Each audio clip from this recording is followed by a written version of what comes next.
Hey guys, welcome back to another week of the Get to Know Me series. For being here today,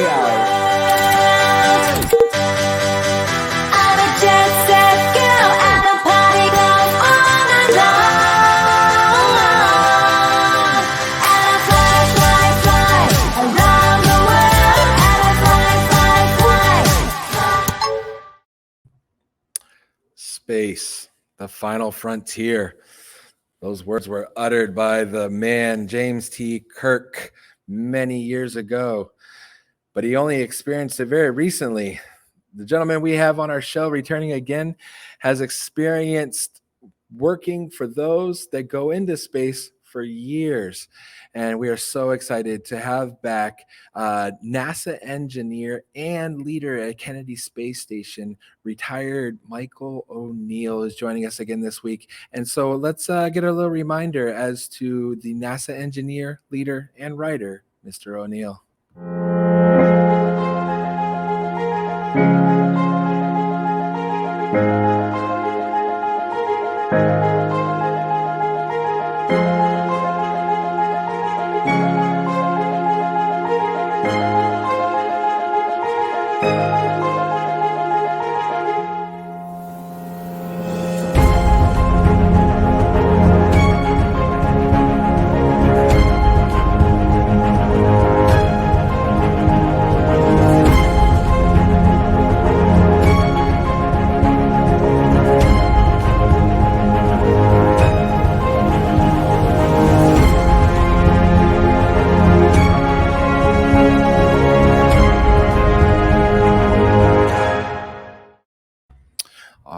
Joining us again is Mike Oneal. You have so many different titles. I got all flustered there trying to introduce you, but you've got some great titles, that's for sure. Thanks again for joining us this week.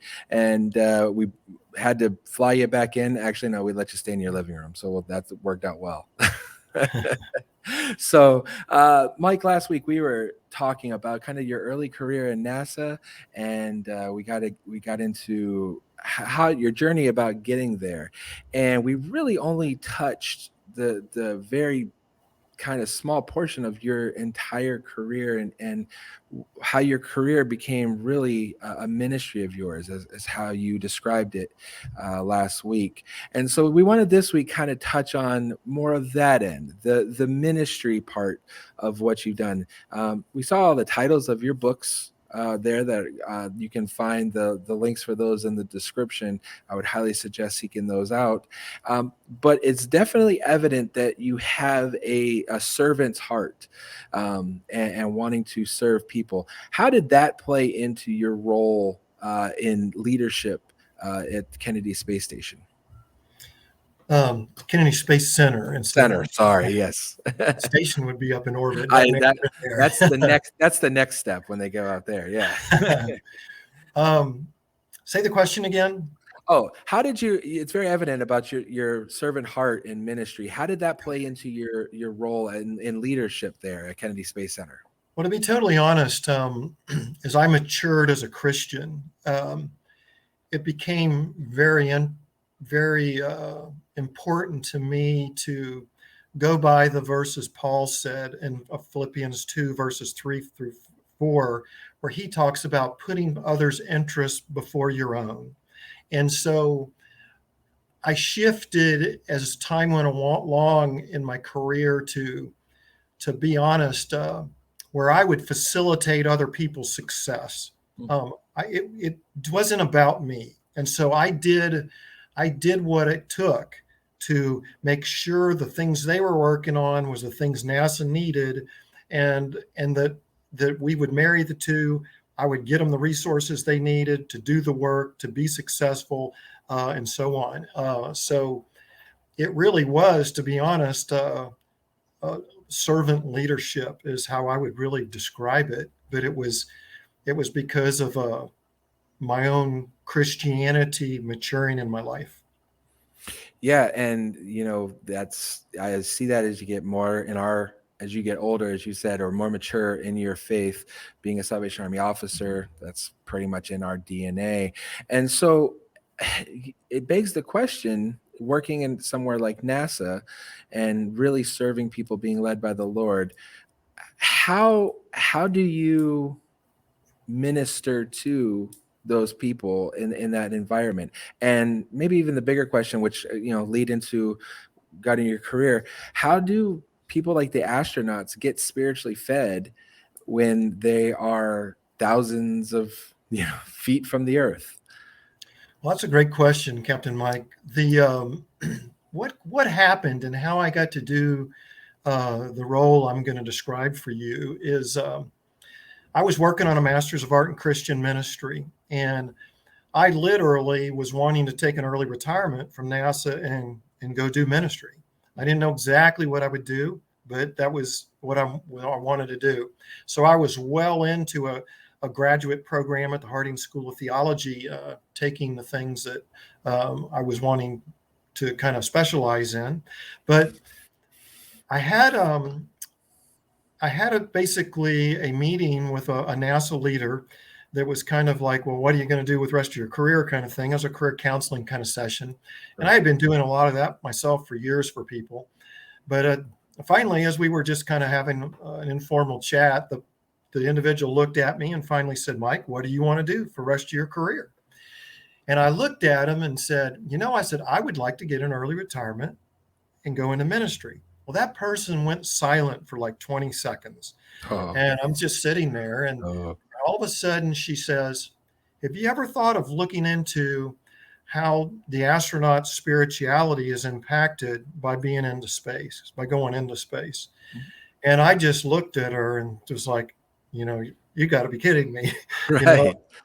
And so she actually talked about how she knew that our administrator at the time would want such work done. And without getting too much into all that, I eventually was hooked up with who was the head of what they called the mission operations director out at the Johnson Space Center at the time. He had the astronaut office underneath him. And in that as well, there were the astronauts' behavioral support team. And I was asked to talk to the astronauts, psychologists and psychiatrists, and there's a nurse who's a liaison into the astronauts' families. And they said, they understood a lot of the issues that the astronauts were going through emotionally from a psychological perspective. But they said the big missing piece they had was the spiritual piece. And they wanted me to go look into how those astronauts could get that fulfilled during their missions if that was something they desired.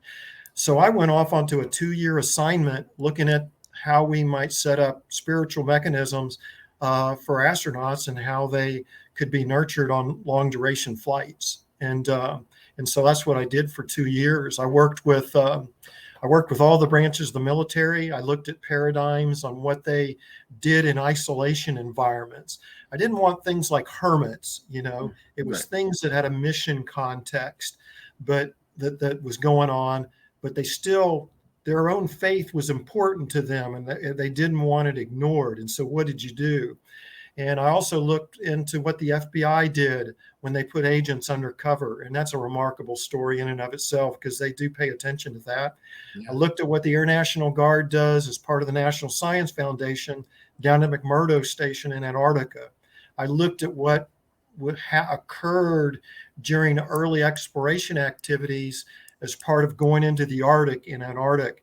And when all was said and done, and also I looked at for NASA, I tried to make sure they understood that, spirituality obviously has a religious component, but in the realm of psychology, spirituality is a sliver of that and is looked at from a science perspective. I mean, you're going to be spiritually formed somehow, some way through life in one form or another. And a lot of the psychologists who've looked at that through the years typically view that as a staged thing through life. And so I put together a 100-page report that was vetted by several of the astronauts. I interviewed several of the astronauts along the way. I typically had so much information out there in print and have to do some kind of collection scheme through, with all the astronauts at the time because I had so much information. And so that's kind of how all that started. And that's a component of space that a lot of people probably don't think about. We last week we talked about the launches and the glamorizations of all that, but once they're up there by themselves in a small a small capsule essentially for days and weeks on end, months in the case of the International Space Station. What did you find that some of them would struggle with there, being in that isolated state? Well, for some, just seeing what they see in space can be very profound spiritually. There's just no doubt about it. Um, and a lot of them want to practice their faith in some form or fashion. They don't want to ignore it. It's important to them. I mean, I can tell you this for a fact. A lot of astronauts, they're men and women of great intellect, great courage, and a lot of them are men and women of great faith as well. And they don't want to ignore that side of them. So um, NASA tried to help best they could, and it unfortunately got put on the astronauts' backs mostly, but you know allowed them to take time to, in some cases, like join. Jeff Williams joined his church via the a live video feed on the International Space Station. He was missing it so much because Yeah. of the isolation. They would be maybe allowed to talk to a minister at times. They also they would take up have the Lord's Supper would be kitted and put up into resupply flights for them when they went up into space. One of the astronauts brought up a electric piano and he played on Sunday mornings hymns. Kind of, his wife had sent him up the readings from their church's worship service. He would read that. He had commentaries. He looked into what all his other, see, that's what they would miss. They would miss Right. that dynamic of, like, and I know you at your church, you love the fellowship of your brothers and sisters. Well, they didn't Right. have that. Right. And so they tried ways to, to accomplish that. And a lot of, sometimes it was, well, what is their church studying? And they would study those same things. And I could go on with that, but that's kind of some examples of things they might miss. And I'll just mention this: if you can think about this, as you as a human, if from an ethics and morals standpoint, if you just disconnect somebody from that, where that they draw those things, that's really not a very good thing to do. Right. So it's a smart thing to actually not only keep them in contact with where their ethics and morality is driven from and arrived from, but allow that to be nurtured, to allow them to be, good human beings to their crew members as well. Right. So, And as I'm hearing that, it's very interesting that here we are in 2022, and my mind just goes back to beginning of 2020, and when so many churches, ours included, for safety's sake, we were closed, quote unquote. And we always used to say the church isn't closed, just the building is. But as a pastor, one of the biggest some of the largest feedback we got was, and I had one of my congregation members say this to me, actually a retired pastor, said, "Are we going to be open this Sunday?" And I said, "Well, we're open. The building's closed." And he said, "Well, how am I supposed to meet with the Lord if I can't come to church?" and, and so we found that within ourselves as Christians, a lot of times we aren't self-disciplined to be able to worship on our own and alone. So, having now being forced to do that while you're isolated in space. So, what happened with your program? Were there successes in through this, and were the astronauts able to have real big breakthroughs through your ministry there? well, I don't know eventually where it wound up, because I wound up retiring not too long after all that was done. I know that it was received very well by the behavioral support team. They wanted to see something instituted. What I suggested was that they use either somebody from the Air Force, a chaplain from the Air Force, or maybe the Air National Guard was the better thing, because typical branches of the military, they go on 3-year rotation billets.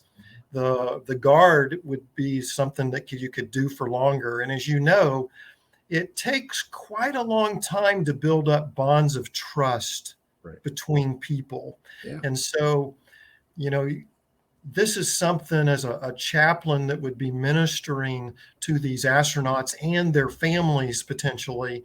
There needs to be that time to build up trust through the years, and so you didn't want that getting rotated, every so often, Yeah. so whatever, that was kind of my recommendation. I think that they would wanted to do it. I don't know, though, to be totally honest, Captain Mike, whether it was ever acted upon. Right. And there's some reasons for that, but I kind of would like to not get into those. And that's understandable. We run into especially in government and church, and there's all the talk back and forth. But on a kind of a better note, you spoke. I know that you wrote about it in some of your books. You said earlier what the astronauts see in space, and in our we know that God is everywhere, but we tend to say higher sky, closer to God, the whole deal. Could you maybe share one or two in your conversations and discourses with these astronauts, just experiences that they had with the Lord through their time? Yeah, let me share a couple stories with you. And one of them came from have you ever heard of the singer-songwriter Steve Green? Yes. He sings My gospel wife under. was like his security or something one time. It was weird. Oh, But cool. yes, yeah.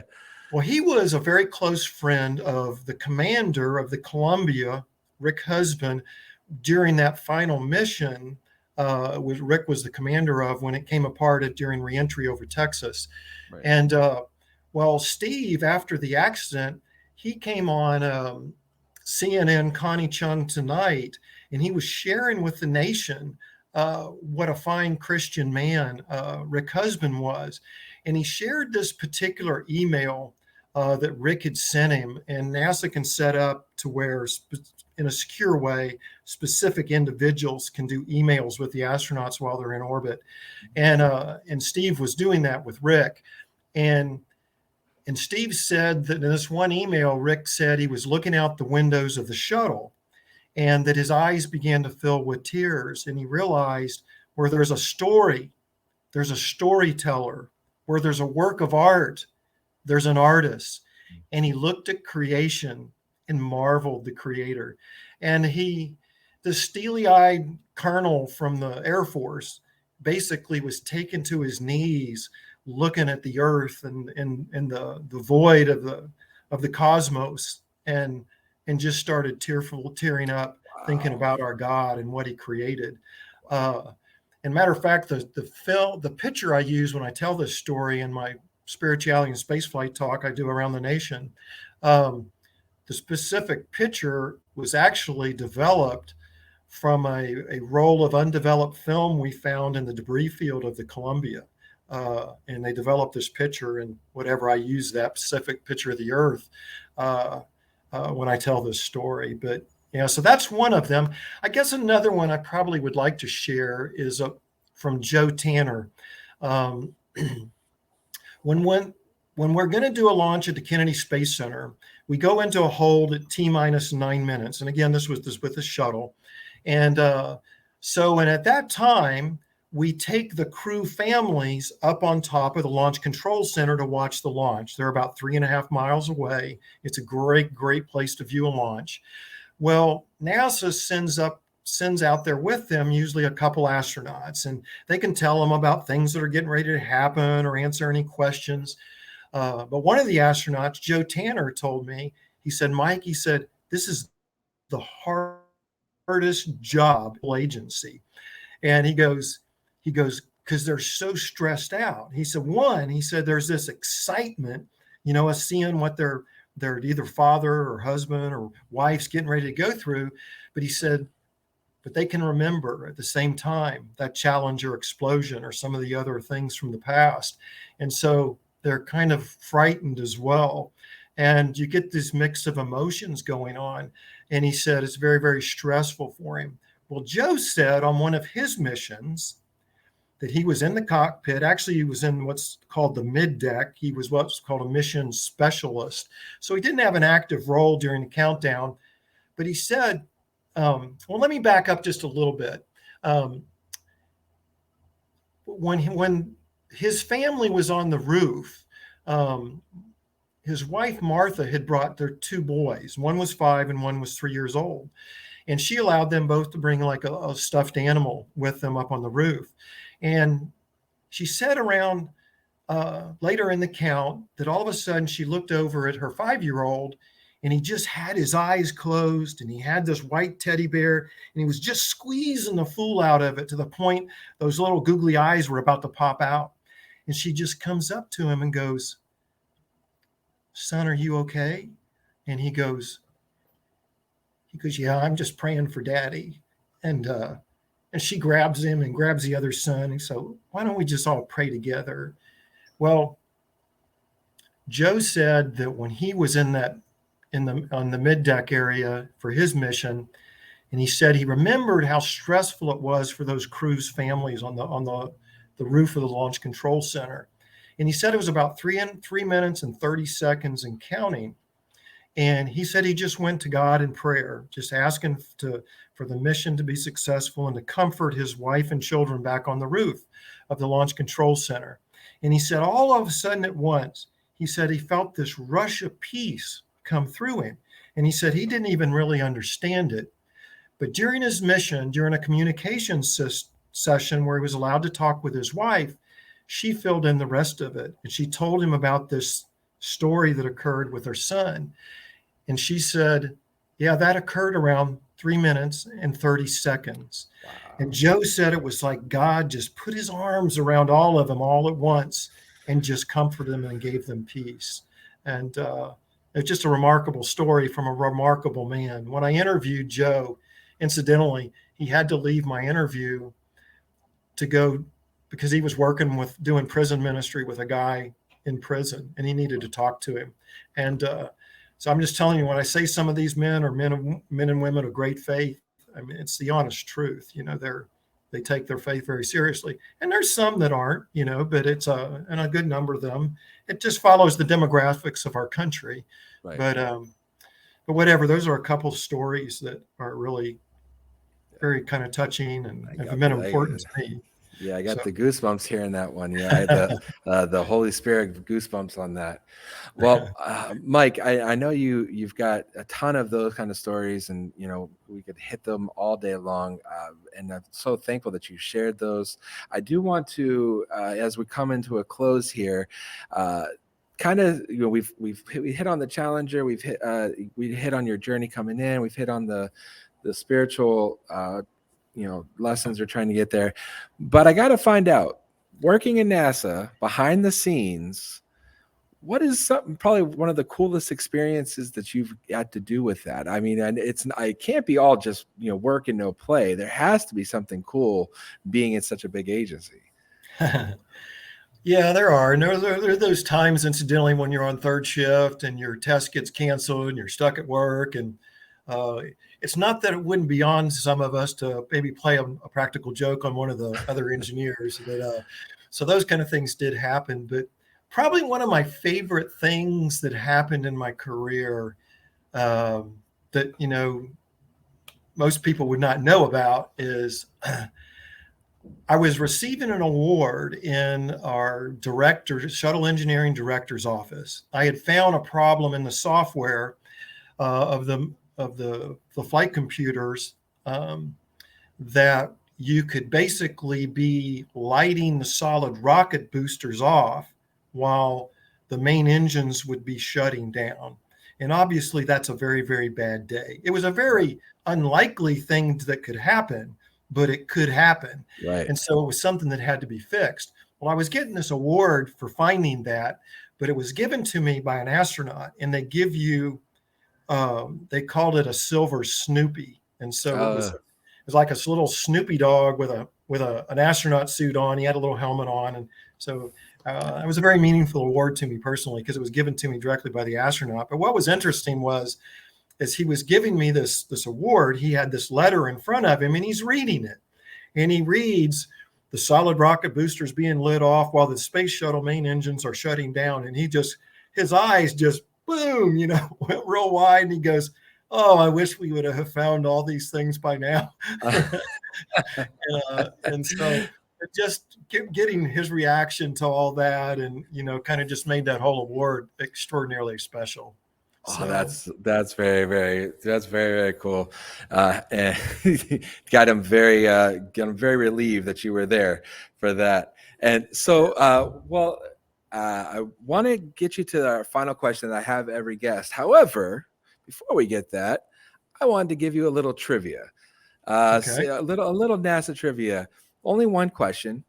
Can you name the two flags that have flown on the moon? Two flags that have flown on the moon. Obviously, the United States flag. Correct. So that's an easy one.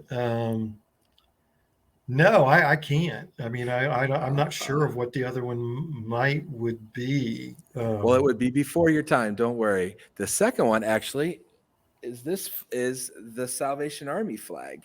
Oh, In that really? Isn't that in cool? 1972, John Young took 3 desktop flags with him in his suit, and when he walked on the moon, he had them with him, and then brought them back and presented them. I forget who all got all the presentation, but one of them currently hangs in the Salvation Army divisional headquarters in Philadelphia. So I've seen the other flag that flew on the moon. So that's a little bit of Salvation Army NASA connection that we have there.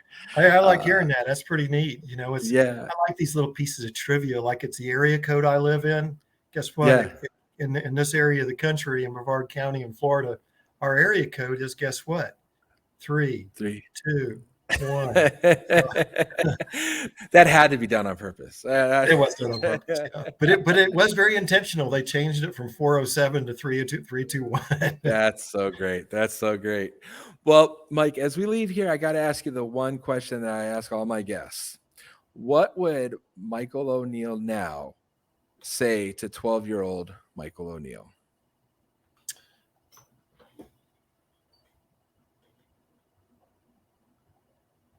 Yeah, that's a really hard question, to be honest. I'm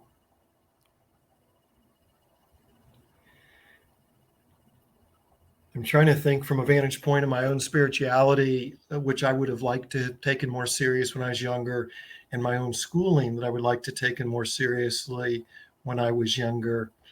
But I think I'm going to shift to my own spirituality. I wish I would have taken, I always kind of went to church for years, and it's not that I didn't take it serious and that it didn't impact me ethically and stuff, but I probably never really,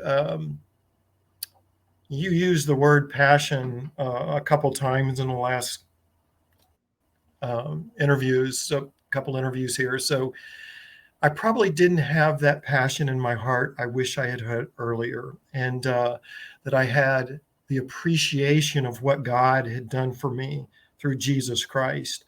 I think it would have, I've always feel when Jesus said that we're to love one another as I've loved you. And when I first started thinking about that, it was like, well, how can I love somebody? How can you command me to love somebody? And I started, as I thought about that, and I thought about the agape kind of love, and that I think a lot of that flows out of appreciation of what God did for us through Christ. And I wish I had had a deeper appreciation earlier in my life, that love would have flown out both vertically and horizontally more, that I could have impacted more people for Jesus and for God. And even within my own family. I mean, as I matured as a Christian, as we talked about earlier, those things came and I changed. I wish it happened earlier. That would be my advice to a 12-year-old, is to to keep studying the Bible with people, keep going to those Bible classes, pay attention at worship and sing from the heart. When you give your offering to God, give it from the heart. Let the words flow in from the sermon into that heart, not just intellectually into your mind. So that's my advice. Um, I Yeah. that would be from my own personal experiences what I might would do different, how I would tell a young 12-year-old. And that's probably some of the best advice I've heard from Oh, that cool. question. And I would say, though, you have definitely made an impact on quite a few many lives, and in not just your profession, but more importantly in your ministry. And so you have our prayers. Your ministry is not done. You still go around, as you said, and speak around the country. You have your books. Do you have anything that you want people to know about? Any socials or social medias, or just plugging your book, or anything you'd like people to know about? Um, well, you showed the books earlier. Probably the best place for them to get those, if they're interested, is on 21stcenturychristian.com. They're my publisher, and I mean they are out there on Amazon as well as other retail kind of electronic outlets. But it's probably easiest to get them from my publisher, and they would appreciate me saying that. I do not sell them. I sometimes offer them on Facebook. I don't. I would rather spend my time writing than spend time shipping books. So, Right. and but I do speak around country on my books, and almost always I do it on this topic, spirituality and space flight. One of the things, and I'll end with this, is unless you want me to say something else, is Yeah. um, you know I want when I talk about spirituality and space flight, and I'm telling people about these astronauts' faith and some of the engineers' faith, or it's really the astronauts. You know, what I've found across our nation is, the media, the entertainment industry, they just are so negative about Christianity nowadays and basically tear us down and persecute it. Look at our what we go by as something ancient, and it's out of date. And what I can tell you is how important that people see my talks, uh, and how encouraging it is learning about how a lot of these astronauts, how with their faith is, they practice their faith in space and how important it is to them. And for some, I even think it's emboldening. So it's kind of an encouraging talk that I do. They don't get to hear this from the media or in the entertainment industry.